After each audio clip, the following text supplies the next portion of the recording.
Assalamualaikum warahmatullahi wabarakatuh. Saya Valdo Arigayo. Saya di sini akan menjelaskan tentang revolusi industri 4. Bicara soal revolusi industri, sebagian besar dari kalian pasti sudah pernah belajar tentang revolusi industri. Biasanya pelajaran sejarah sering membahas tentang revolusi industri ini.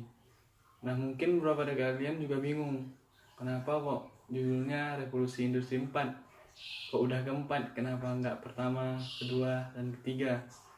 Pertama-tama kita harus mengetahui apa itu revolusi dulu. Revolusi industri ini adalah secara simpel artinya adalah perubahan besar dan radikal terhadap cara manusia memproduksi barang. Perubahan besar ini tercatat sudah terjadi 3 kali dan saat ini kita sedang mengalami revolusi industri yang keempat. Setiap perubahan besar ini selalu diikuti oleh perubahan besar dalam bidang ekonomi, politik, bahkan militer dan budaya. Sudah pasti ada jutaan pekerjaan lama menghilang dan jutaan pekerjaan baru yang muncul. Lebih detailnya kita harus lihat di setiap revolusi industri. Tapi kasarnya adalah beberapa hal yang semula begitu sulit, begitu lama, begitu mahal dalam proses produksi, mendadak jadi mudah, cepat, dan murah. Ingat, ekonomi membicarakan macam-macam upaya manusia menghadapi kelangkaannya. Itu tadi tentang revolusi industri. Kemudian saya akan menjelaskan tentang revolusi industri 4. Konsep industri 4 ini pertama kali digunakan dalam pameran industri Hannover Messe di kota Hannover, Jerman tahun 2011. Dari peristiwa ini juga sebetulnya ide industri 2 dan industri 3 baru muncul sebelumnya. Cuma dikenalkan dengan nama revolusi teknologi dan revolusi digital.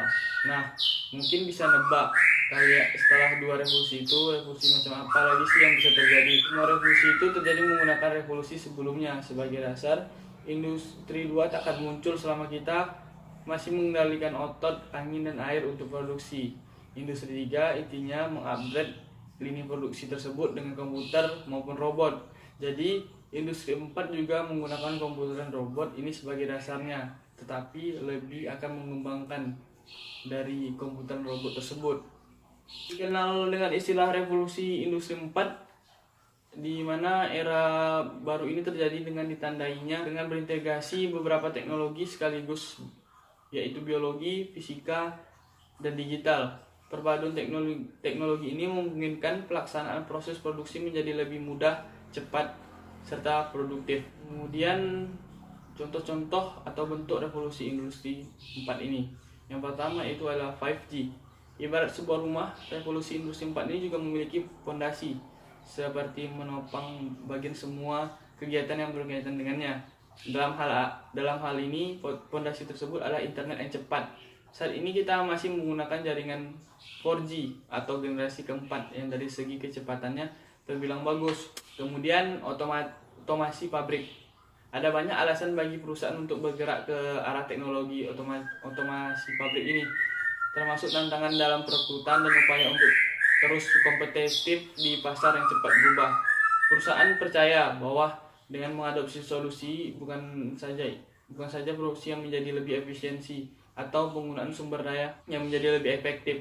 Yang ketiga, AI atau Artificial Intelligence. Artificial Intelligence ini yang bisa dibilang kecerdasan buatan adalah hal yang biasa yang akan terjadi di era revolusi industri 4 ini.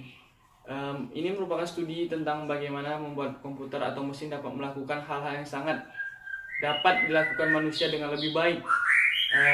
Singkat kata, AI ini bisa dibilang komputer yang ditanamkan kecerdasan layaknya manusia, bahkan bisa belajar lebih banyak dari manusia itu sendiri.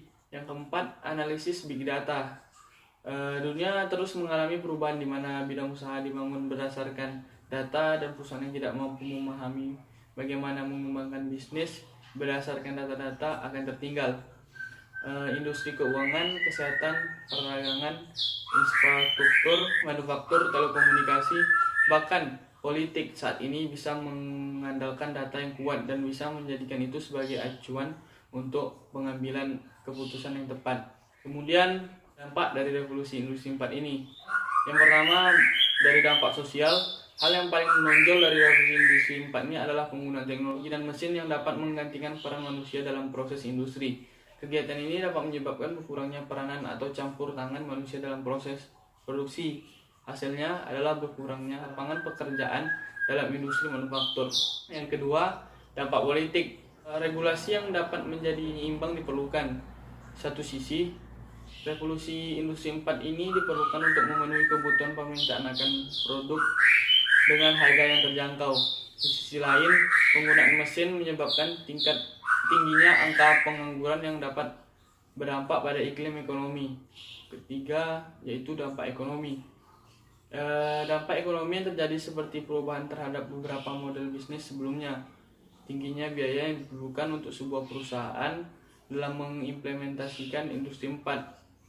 Selain itu, penanaman modal berlebihan terhadap teknologi akan menghasilkan keuntungan ekonomi untuk perusahaan tersebut. Faktor seperti teknologi baru atau mesin baru dapat menyebabkan kerugian dari investasi teknologi sebelumnya. Kemudian, strategi umum yang perlu dilakukan untuk menghadapi revolusi industri 4 ini. Yang pertama, peningkatan barang dan material. Kedua, tingkat kualitas SDM. Ketiga, penggunaan Internet of Things atau IoT. Yang keempat, membuat aturan atau kebijakan baru. Kemudian yang kelima dalam strateginya yaitu memperluas networking. Kemudian skill yang harus dihadapi dalam era revolusi industri 4 ini. Yang pertama, mampu menyelesaikan persoalan yang rumit. Kedua, mampu berpikir secara kritis. Tiga, memiliki daya kreativitas yang tinggi. Keempat, sanggup memimpin orang lain. Lima, dapat bekerja keras dan bekerja sama dengan orang lain.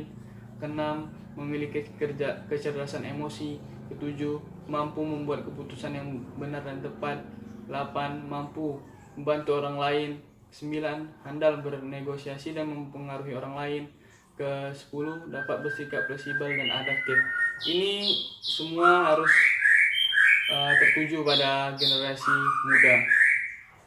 Kemudian generasi muda atau dikenal dengan istilah kaum milenial dapat dalam kancah politik, harus diberikan ruang gerak untuk mengabdi dan memberikan segenap pemikirannya demi kemajuan Indonesia di 5 tahun ke depan. Apalagi dalam dunia yang memasuki era revolusi industri 4 ini, pemuda harus menjadi penggerak dalam peningkatan ekonomi untuk menciptakan usaha-usaha baru dan melahirkan ekonomi kreatif di tengah-tengah revolusi industri 4 ini. Baiklah, itu saja yang dapat saya sampaikan tentang revolusi industri 4. Apabila saya ada kesalahan dan penyebutan kata saya kurang bisa dipahami, saya mohon maaf. Wabillahi taufiq wal hidayah. Wassalamualaikum warahmatullahi wabarakatuh.